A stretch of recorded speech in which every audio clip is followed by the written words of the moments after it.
Arrivé sur les lieux, le pompier est accueilli par les parapentistes qui ont donné l'alerte.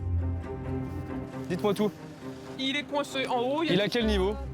un petit peu plus haut sur la gauche. Et vous allez voir, il y a déjà du monde. C'est un élève qui a été pris par un vent descendant sur le coteau. Il s'en est pas sorti, c'était trop tard. Donc il a accroché le sommet d'un arbre et il est resté pendu au milieu de la cour. Mais Florent n'est pas au bout de ses peines. Il reste 400 mètres à monter. Le sportif est suspendu depuis plus de 2 heures. Il a mal à une cheville. Il a sa sangle qui appuie un petit peu sur la jambe. Jambe gauche. Jambe gauche. Ok. Est-ce que ça bouge au-dessus là ou pas?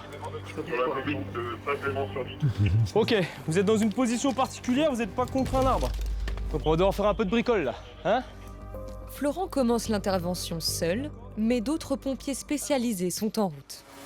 Bah là je vais monter à l'arbre d'à côté, je vais essayer de mettre une poulie haute et puis le mettre en sécurité déjà, dans un premier temps.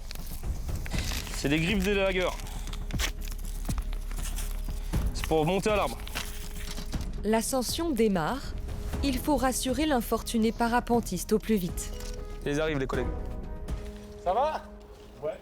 Vous êtes bien là? Ça fait 2 heures qu'il est dedans. Donc il a 2 heures, il a mal aux chevilles. Tu veux qu'on mette direct l'échelle? Ça sera mieux, hein?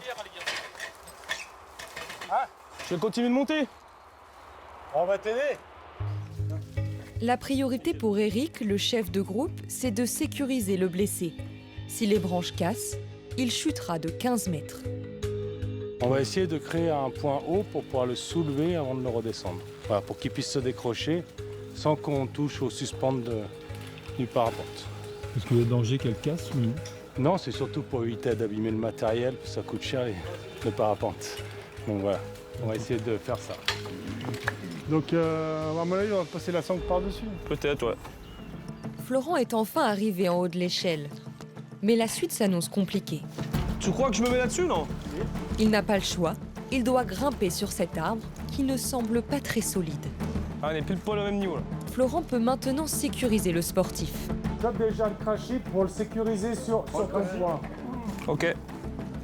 Le pompier va donc l'accrocher sur sa sangle. Tiens, mets sur ton harnais, sur le maillon principal. Raccorde ton nœud qui est accroché là. Vas-y, ferme le mousqueton. Voilà. Fais ton nœud. Ça y est, le risque de chute est évité. Prochaine étape, décrocher le naufragé de sa voile. Il va donc falloir le soulever. Le pompier doit encore monter. Alors là, j'y suis, Eric. T'es dans la fourche du haut? Ouais, je suis sur la fourche du haut. Ok. Là, je vais monter. Mais plus on monte, plus les branches sont fines et fragiles. Bah, les deux sont pourris, hein. Parce que je sens pas trop cette histoire. Donc je suis équilibriste. Putain. T'es costaud là, t'es sûr? Ah, C'est costaud là. mais bien sûr, grimpe, dépêche-toi. Ça va faire. Allez. Impec.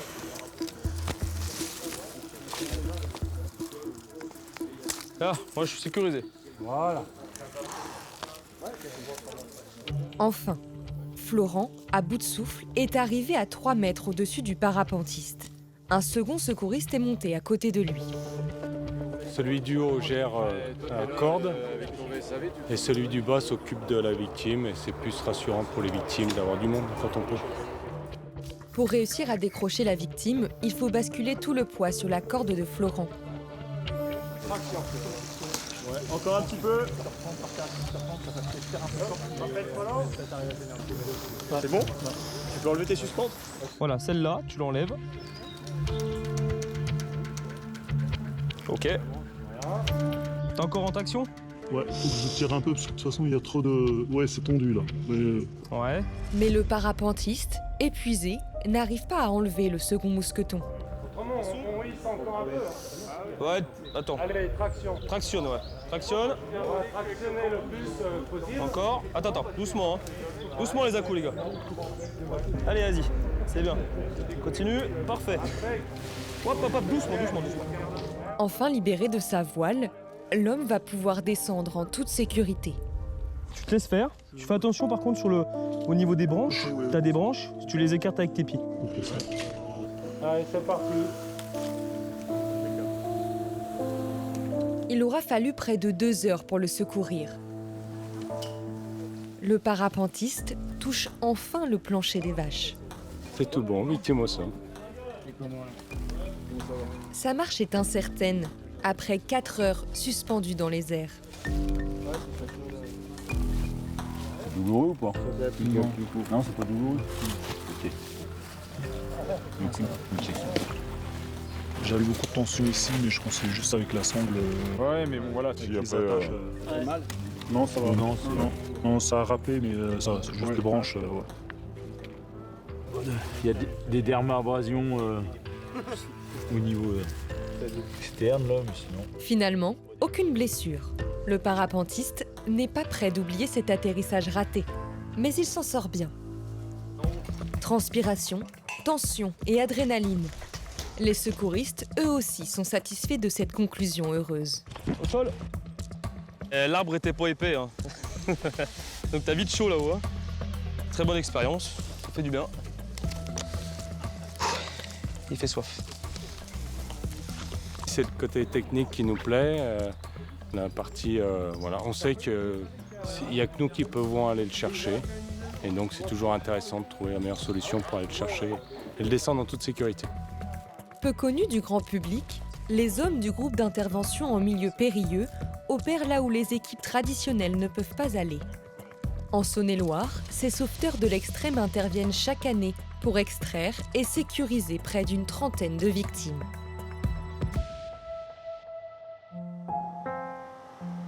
Retour à la caserne des pompiers de Châlons. Pour Pierre-Yves et ses collègues, c'est une garde mouvementée.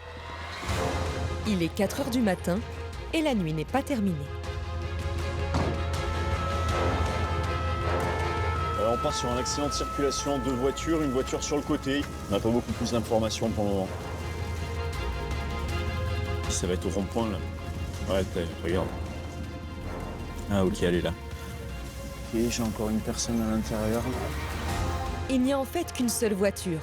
Elle est au milieu du rond-point, sur le flanc. Les dégâts sont importants.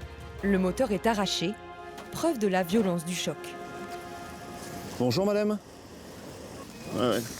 Alors, expliquez-moi ce qui s'est passé. Je voulais sortir parce que j'arrivais pas à dormir.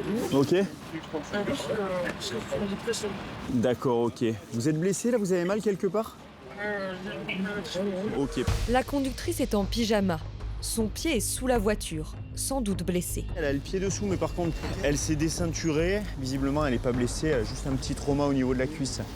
Si tu peux me faire déjà un premier balisage, on se fait l'accès par derrière. Positionne et puis par contre tu... Juste si tu peux me faire un calage pour éviter qu'elle bascule. Il faut caler le véhicule pour éviter d'écraser son pied et pour sécuriser les sauveteurs. Le problème c'est que là pour accéder à la victime, il faut qu'on rentre à l'intérieur de la véhicule. Le véhicule est sur le côté et donc il n'est pas stable, tout simplement.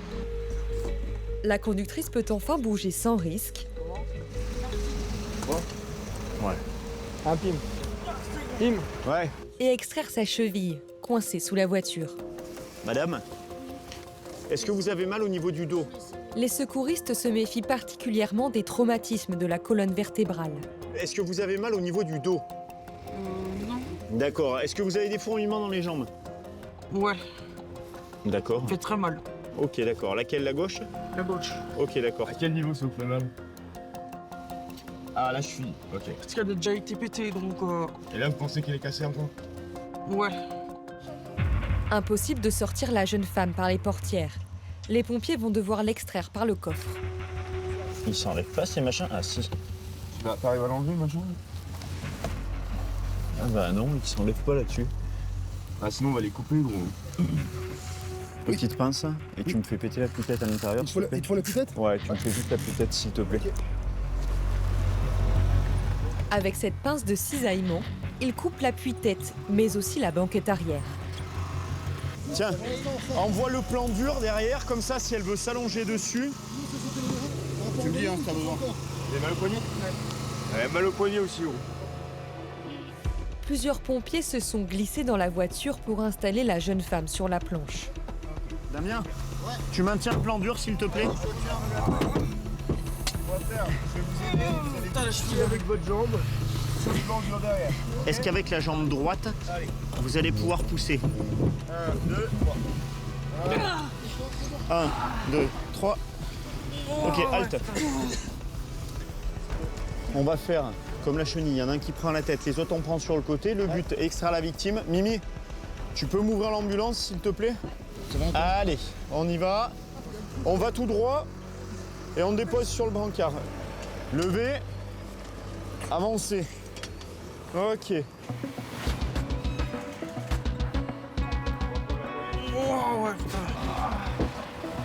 Les secouristes vont immobiliser sa cheville douloureuse avec une attelle. Vous vous rappelez de tout ce qui s'est passé?